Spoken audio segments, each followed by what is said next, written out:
Hello friends, कैसे हैं आप सभी लोग। आई होप आप सभी लोग अच्छे होंगे।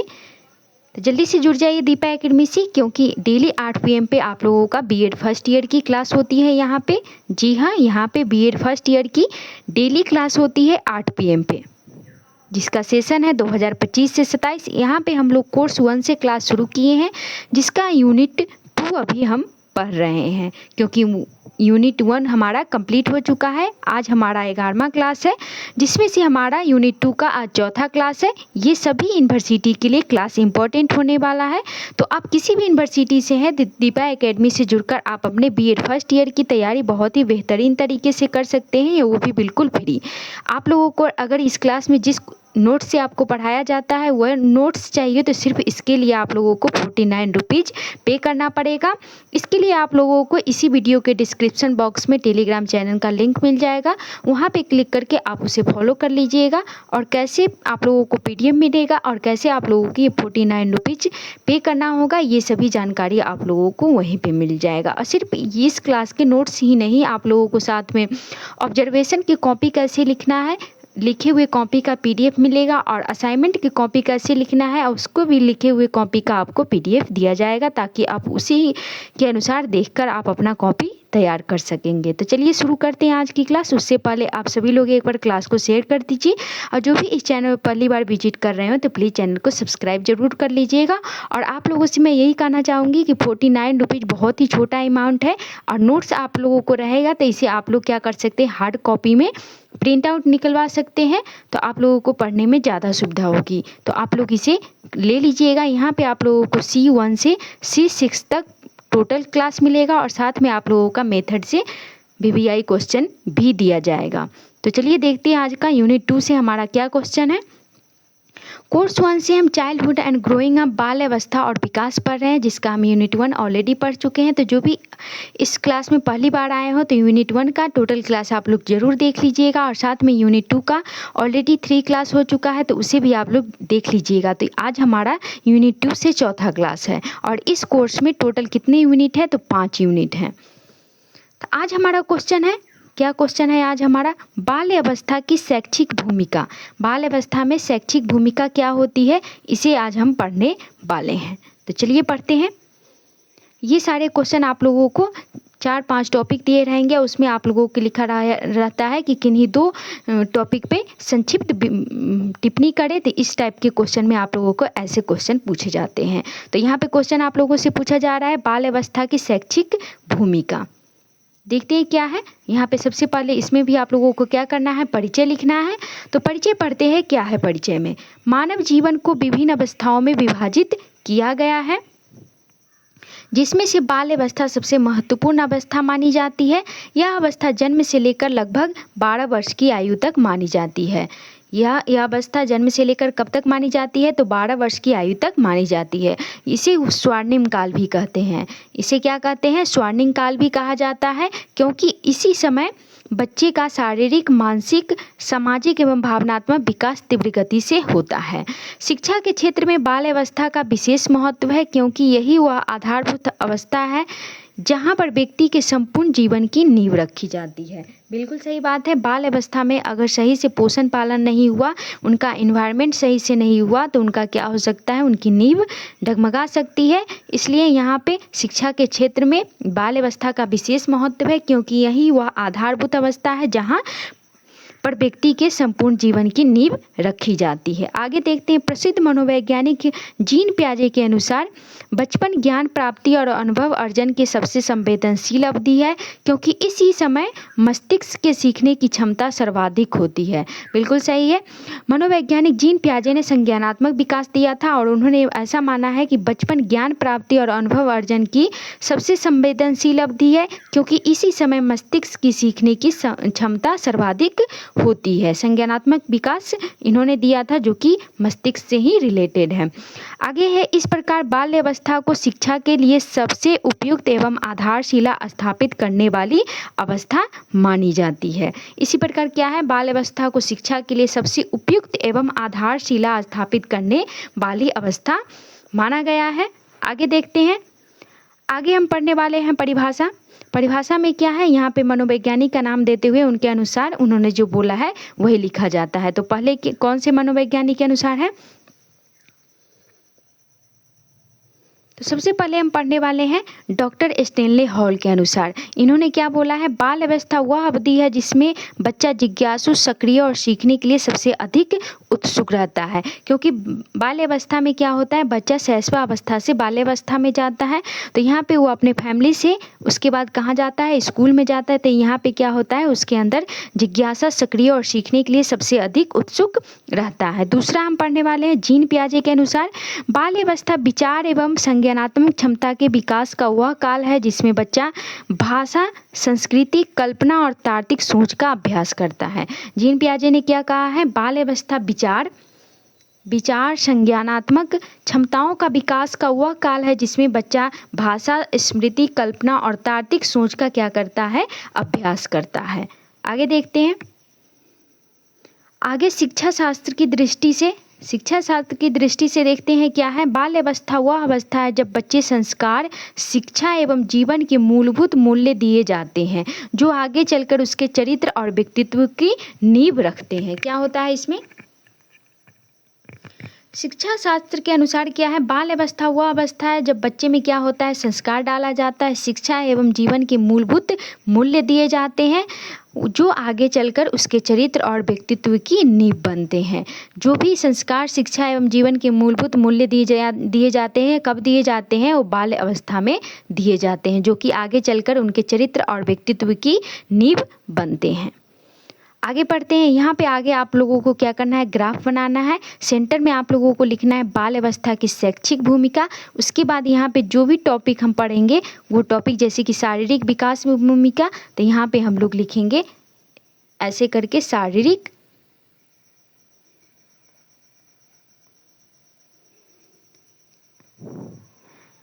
विकास में भूमिका, ऐसे करके आप लोगों को एग्जाम में ग्राफ बनाना है। सेंटर में बाल अवस्था की शैक्षिक भूमिका, ऐसे करके आप लोगों को फिर ऐसे करके इसको घेर के यहाँ पे ऐसे एग्जाम में ग्राफ बनाना है। टोटल टॉपिक करके एक एक करके आप लोगों को सारा इसमें लिख देना है। ऐसे ग्राफ बनाने पे आप लोगों के अच्छे मार्क्स एग्जाम में आ सकते हैं। और साथ में आप सभी लोग क्लास को शेयर करते रहिएगा। जो भी चैनल पहली बार विजिट कर रहे हैं तो प्लीज़ चैनल को सब्सक्राइब जरूर कर लीजिएगा। तो मोस्ट इंपॉर्टेंट आप लोगों को है ये ग्राफ जरूर बनाइएगा आप लोग। आगे बढ़ते हैं, आगे हम लोग पढ़ने वाले बाल अवस्था की शैक्षिक भूमिका। शैक्षिक भूमिका क्या है, बाल अवस्था शिक्षा का मुख्य कार्य बच्चों के स्वर्णिम विकास यानी कि बच्चों के शारीरिक, मानसिक सभी प्रकार के विकास को सुनिश्चित करना है। इसे निम्नलिखित रूपों में समझा जा सकता है। तो पहला कौन सा है, शारीरिक विकास में भूमिका। इसमें क्या होता है, बाल अवस्था में शरीर तीव्र गति से बढ़ता है, इसलिए शिक्षा के दौरान स्वास्थ्य, पोषण और शारीरिक क्रियाओं पर विशेष ध्यान देना चाहिए। इसलिए स्कूलों में मिड डे मील का भी योजना आया हुआ था और अभी भी है, जिसका नाम अब पीएम पोषण योजना रख दिया गया है। विद्यालयों में खेल कूद, योग, शारीरिक शिक्षा आदि बच्चों को सक्रिय स्वास्थ्य बनाते हैं। क्या होता है, विद्यालयों में खेल कूद कराया जाता है, योग कराया जाता है, शारीरिक शिक्षा आदि बच्चों को क्या करेगा, एक्टिव और हेल्दी बनाएगा। दूसरा पॉइंट पढ़ते हैं, मानसिक विकास में भूमिका। यहाँ पे आप शारीरिक हो गया, अब दूसरा क्या है, मानसिक विकास में भूमिका। इसमें क्या होता है, बालक की मानसिक क्षमताएं जैसे कि ध्यान, स्मृति, कल्पना, तर्क एवं विश्लेषण इसी समय विकसित होती है। इसी समय क्या सब विकसित होती है, ध्यान देना, स्मृति, कल्पना, तर्क एवं विश्लेषण इसी समय विकसित होती है। आगे क्या है, प्राथमिक शिक्षा सरल से कठिन होता है। इसमें क्या होता है, सरल से कठिन की ओर जाता है। यहाँ पे जो भी बच्चा शैशवावस्था में घर पर सीख के आता है उसी के अनुसार उसे आगे पढ़ाया जाता है, यानी कि पुराने अनुभव पर नए ज्ञान को जोड़कर पढ़ाया जाता है। प्राथमिक शिक्षा में सरल से जटिल की ओर, ठोस से अमूर्त की ओर और ज्ञात से अज्ञात की ओर बढ़ाने पर ध्यान दिया जाता है। यहाँ पे पहले बच्चों को कोई भी चीज़ दिखाकर पढ़ाया जाता है, फिर वहाँ पे बिना दिखाए उस चीज़ को सोचने, उनके बारे में कल्पना करने के लिए कहा जाता है। नेक्स्ट पॉइंट पढ़ते हैं, तीसरा है सामाजिक विकास में भूमिका। यहाँ पे क्या है, सामाजिक विकास में भूमिका। इसमें क्या होता है, बच्चा समाज का हिस्सा बनना सीखता है। इसमें क्या होता है, बच्चा समाज का हिस्सा बनना सीखता है। विद्यालय बच्चों में सहयोग, सहयोग, अनुशासन, सहानुभूति, नेतृत्व एवं दायित्व बोध विकसित करता है। बच्चा शेषवावस्था में घर पे रहता है, वहाँ पे क्या करता है, शेषवावस्था से निकलकर बाल्यावस्था में जाता है और घर से निकलकर स्कूल में जाता है। तो क्या है, स्कूल क्या है, सामाजिक हिस्सा का पहला स्थान माना जाता है। तो इसमें क्या बच्चा सीखता है, बच्चों में सहयोग सीखता है, अनुशासन सीखता है, सहानुभूति सीखता है, नेतृत्व एवं दायित्व बोध विकसित करता है। समूह गतिविधियों, सामूहिक खेलों और सांस्कृतिक आयोजनों से सामाजिकता का विकास करता है। स्कूल में क्या होता है, समूह गतिविधियाँ होती है, सामूहिक खेल और सांस्कृतिक आयोजना से सामाजिकता का विकास होता है। आगे पढ़ते हैं नेक्स्ट पॉइंट। नेक्स्ट है चौथा है भावनात्मक विकास की भूमिका। चौथा क्या पॉइंट है, भावनात्मक विकास में भूमिका। उससे पहले आप सभी लोग क्लास को लाइक कर दीजिएगा और चैनल को सब्सक्राइब कर लीजिएगा, जो भी चैनल में पहली बार आए हो, और प्लीज़ सभी लोग क्लास को शेयर ज़रूर कर दीजिएगा, क्योंकि आप लोगों का रिस्पांस ज़्यादा आ नहीं रहा है क्लास पर, इसलिए क्लास नहीं तो दिन में 2 क्लास भी ला सकते हैं, लेकिन आप लोगों का रिस्पांस अच्छा आ नहीं रहा है इतना। तो प्लीज़ आप सभी लोग अपने दोस्तों के साथ क्लास को शेयर कीजिए, चैनल को सब्सक्राइब कीजिए और बेल आइकन प्रेस करके रखिए, ताकि नेक्स्ट क्लास की नोटिफिकेशन आपको टाइम से मिल जाए।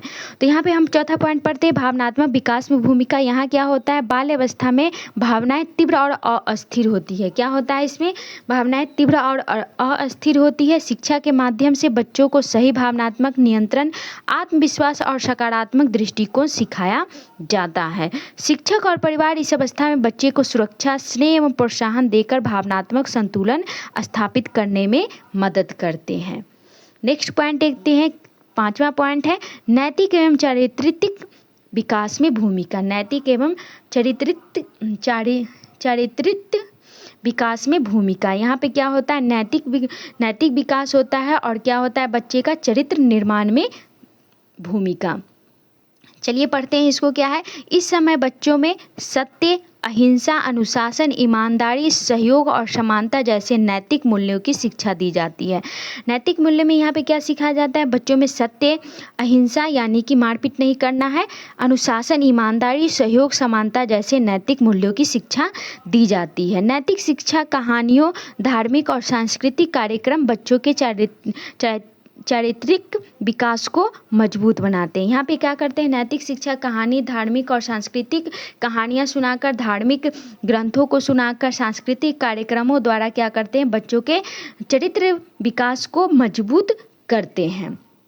आगे पढ़ते हैं, 6ठा पॉइंट है भाषा एवं संज्ञानात्मक विकास में भूमिका। क्या है यहाँ पे, भाषा एवं संज्ञानात्मक विकास में भूमिका। बाल्य अवस्था भाषा सीखने का सर्वाधिक उपयुक्त समय है। बाल्य अवस्था भाषा सीखने का क्या है, सर्वाधिक यानी कि उत्तम उपयुक्त समय है। विद्यालय में मातृभाषा एवं अन्य भाषाओं के अभ्यास से बच्चा अभिव्यक्ति एवं संप्रेषण की क्षमता अर्जित करता है। अभी NEP 2020 में सबसे ज़्यादा किस पर बल दिया गया है, तो मदर टंग पर यानी कि मातृभाषा पर। यहाँ पे क्या होता है, बच्चा अपने घर पर मातृभाषा सीखता है और फिर वो स्कूल में जाता है, तो वहाँ पे अचानक से कोई और भाषा सीखने पर या ऑब्जर्व करने पर बच्चा को क्या हो सकता है, प्रॉब्लम हो सकता है। तो इसलिए NEP 2020 में साफ कहा गया है कि शुरू स्टेज में बच्चे को क्या करना है, मातृभाषा से ही सिखाया जाता है। तो अगर दूसरा बच्चा दूसरे भाषा यानी कि दूसरे संप्रेषण में अगर बच्चों को सिखाना है, तो किससे सिखाना है, मातृभाषा से ही सिखाना है। तो विद्यालय में मातृभाषा एवं अन्य भाषाओं के अभ्यास से बच्चा अभिव्यक्ति एवं संप्रेषण की क्षमता अर्जित करता है, यानी कि संवाद की क्षमता अर्जित करता है।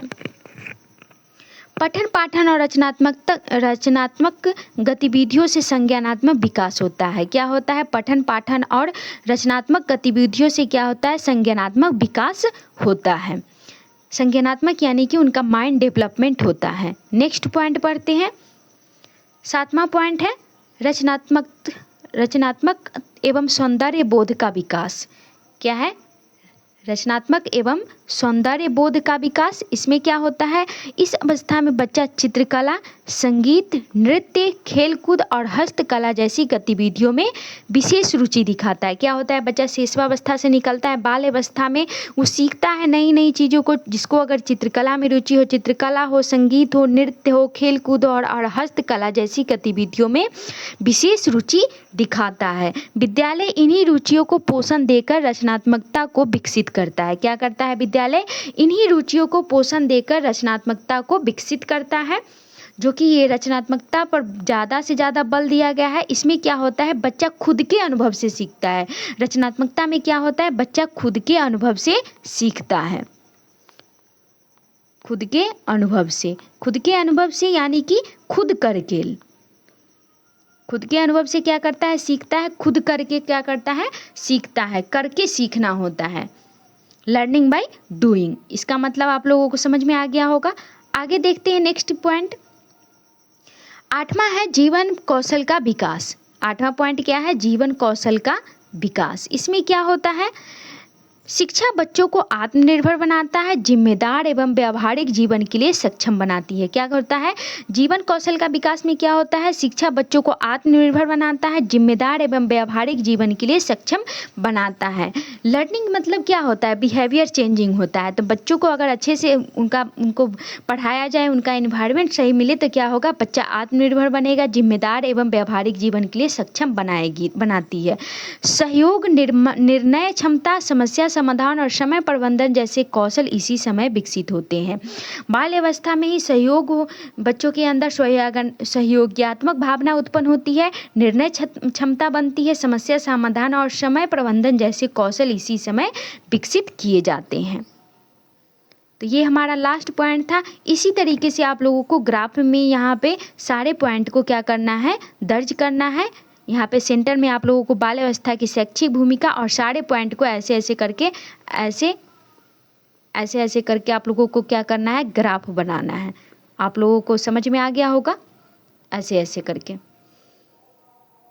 तो चलिए निष्कर्ष पढ़ते हैं। और प्लीज़ सभी लोग क्लास छोड़ने से पहले क्लास को लाइक कर दीजिएगा, और जो भी इस चैनल पर पहली बार आए हो तो प्लीज़ चैनल को सब्सक्राइब करके बेल आइकन प्रेस कर लीजिएगा, और अपने दोस्तों के साथ भी क्लास को शेयर कीजिए। और बताइए दीपा एकेडमी पे बीएड फर्स्ट ईयर की क्लास एकदम फ्री में हो रही है। सिर्फ नोट्स के लिए आप लोगों को 49 रुपीज़ पे करना पड़ेगा। तो चलिए निष्कर्ष देखते हैं। निष्कर्ष क्या है, कंपल्सरी आप लोगों को हर एग्जाम के क्वेश्चन में जब भी आंसर दीजिएगा तो अंत में आप लोगों को निष्कर्ष लिखना है। तो निष्कर्ष में क्या है, अंततः यह कहा जा सकता है कि बाल अवस्था शिक्षा के लिए सबसे महत्वपूर्ण और संवेदनशील अवस्था है।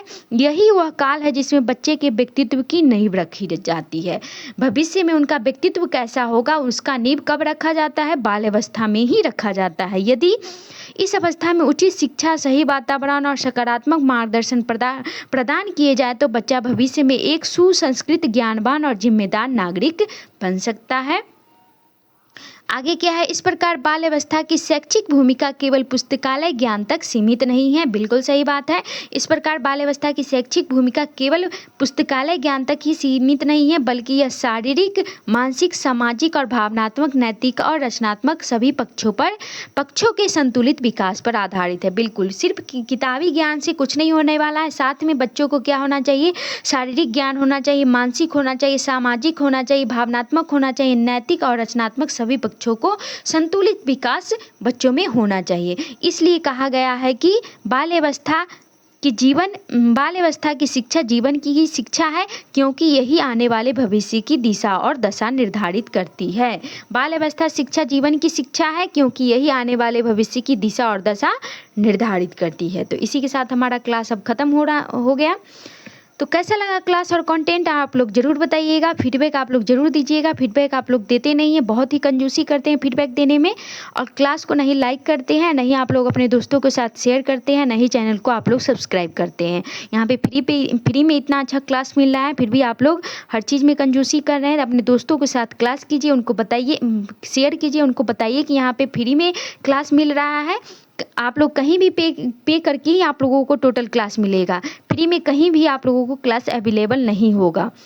और यहाँ पे पूरी जिम्मेदारी के साथ आप लोगों का C1 से C6 तक आप लोगों को क्लास कराया जाएगा। ऐसा नहीं है कि कहकर बीच में से छोड़ दिया जाएगा। आप लोगों को पूरी जिम्मेदारी से हम क्लास कराएंगे।